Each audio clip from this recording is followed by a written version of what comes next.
Hey, what is going on, ladies and gentlemen? I'm back again this week with a very interesting idea. Are we going to get an Overwatch movie? Now, I'm not the first to talk about this, and not even slightly the first to make a video on it, but I think it's something that's been hanging up in the air for a while, and everyone's sort of thinking about it, but again, I haven't seen a whole lot about it. As I seem to be fairly early to the Overwatch movie hype party, I think there's a whole bunch of things we can talk about. So much, in fact, that I am going to make this into a two-part series. This week is part 1, and next week is going to be part 2, so if you're liking what you're seeing, be sure to subscribe and turn your notifications on so that you will not miss part 2. Go ahead, I'll wait. Done? Good? Great, let's get right into it. So, part 1 will be about what Blizzard's been thinking when it comes to movies based on their video game franchises. We're also going to be covering well, I don't want to say the successes, but well, we'll just be covering the most recent video game movies. Let's just say that they're all really bad, and believe me, there are a lot of things that make for a really bad video game movie. So, let's talk about Blizzard and movies. Well, Blizzard tends to make very lore-rich, colorful, and super incredibly detailed worlds. I mean, if you've played World of Warcraft or Diablo, you know the kind of magic that Blizzard can put out. As it's been described as, Blizzard's characters are on par with Pixar's attention to detail and character richness. Now, I've gone through tons of articles. Almost every site you can find, I've scanned through. A lot of them are praising the level of quality and effort put into their animated shorts. And I mean, even before Overwatch, StarCraft, World of Warcraft, Blizzard has been making these amazing pieces of art for several years now. And when it comes to Overwatch, it has been almost a year and a half. In total, the Overwatch team has made 66 minutes of high-quality, Disney-style animation. Once again, ladies and gentlemen, this has been in their spare time. Their first priority is obviously getting the game balanced, working, and fun to play. Secondly, introducing new game content like maps and new heroes. Lastly, marketing and making those animated shorts. Let's be honest, those animated shorts are incredibly popular. You can't find a single person that will dislike the animated shorts. If you do, tell them they're wrong and make them watch every single one of them. It's literally like watching a movie. Over an hour of deep, lore-rich content that has character development, action scenes, and actually makes you feel something inside. You know what kind of feels you get when you watch Mei crying when she realizes that everybody died? The same kind of feels that Kingdom Hearts gives you. And if you've played Kingdom Hearts, you know exactly what I'm talking about. These characters are great, and everyone knows this. In fact, it's already been caught on the radar of Activision Blizzard. When Tim Kiplin, a guy with a really long title that basically runs the video game world, was asked about a potential Overwatch movie, he said we would like that very much. Now, just to point out, they're already working on a movie for Call of Duty, which is also a really massive franchise, obviously much larger and older than Overwatch. The campaigns for COD were generally pretty good, so the COD fans will be very happy about this. However, they've gone out and said that there isn't that much that's happened with the COD project so far. In fact, no one even knows which game they're going to focus the movie on, and it seems to be in the earliest parts of development. Going back to Overwatch, it isn't just something that they'd like to do, but it's something that they're likely to do after their current project. So, I hate to break it to everyone, but it's entirely possible that if Activision Blizzard starts working on the project, we won't be getting it for at least a couple years. Now, that isn't to say we should give up hope. Overwatch is such a big and ever-growing franchise that we're not seeing it die out for many years to come. I'd say that Overwatch has at least 3 or 4 more years left to give us, and by then, getting Moira as a new hero will seem like a distant dream for many of us.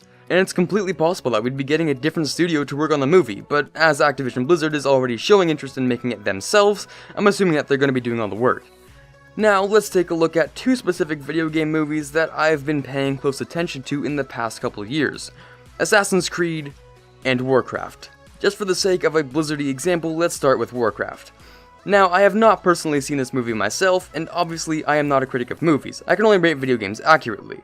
Now, it seemed that everyone, and I mean almost every meaningful review I saw, trashed the movie. Rotten Tomatoes gave it a 28%, and IMDb gave it a 6.9. Lastly, Roger Ebert gave it a 0.5 out of 4, which is just 12.5%. Those scores are really low compared to how big the budget was for this movie. It had a budget of $160 million, and somehow made 3 times what it cost, so it was by no means a box office failure. What was pointed out in a lot of reviews is that this movie simply did not need to exist, especially with the size of the budget. I mean, just think about it. Whenever you try to make a movie about a game that already has the story and lore embedded into everything you do in the game, you will generally just get a much better experience playing the game.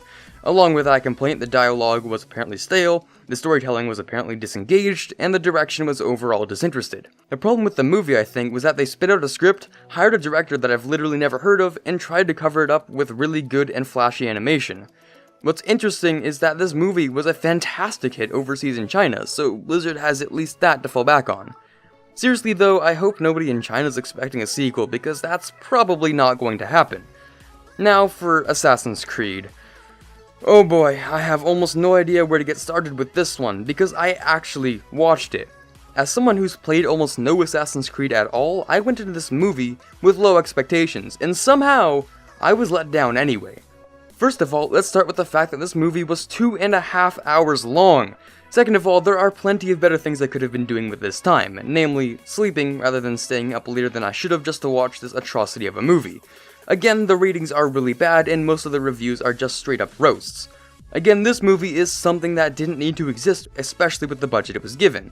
Not to mention that it didn't even make double what it cost at the box office release. Now, these movies are truly terrible for such modern releases, but if you take a look at the progress made on video game movies, there's one thing that's very clear. They are getting consistently better with each release. Although they're all trash, they're slightly less trash than the ones before it. Now, this brings us back to Overwatch with a very important question. Do we actually need this movie? A really big point for both the Assassin's Creed and Warcraft movies is that you'd just be getting a much better experience if you just played the games. Since they both focus on their lore really heavily in the missions or quests, watching a movie will always feel worse than playing the game itself.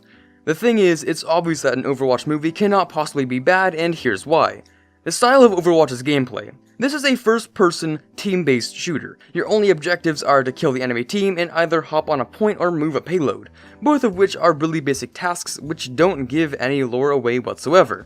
This is why everyone's been begging for an Overwatch movie. The only lore we get is from the official descriptions or backstories, their interactions in-game, and from animated shorts.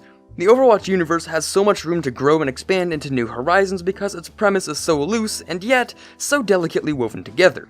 Every character has a backstory that you want to know about, and there are plenty of things that were teased but never even given to us. Remember Hammond, the monkey that everyone was super hyped about? Well, we never even got closure for that character. Hell, we didn't even get an introduction to him.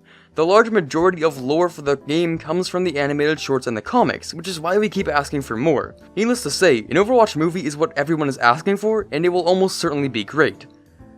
Hey guys, thanks for watching part 1 of my 2-part series about if Overwatch will be getting a movie or not. Today we had a good number of arguments for it, including that Activision Blizzard is considering doing the project in the future. Of course, if you enjoyed the video and haven't hit the subscribe button yet, well, there's plenty of time to go ahead and do that right now. Of course, if you enjoyed the video, leaving a like would be hugely appreciated, and I would also like to know your thoughts on an Overwatch movie. Would you go and watch it in theaters? Well, I mean, I would, but I want to know about you guys.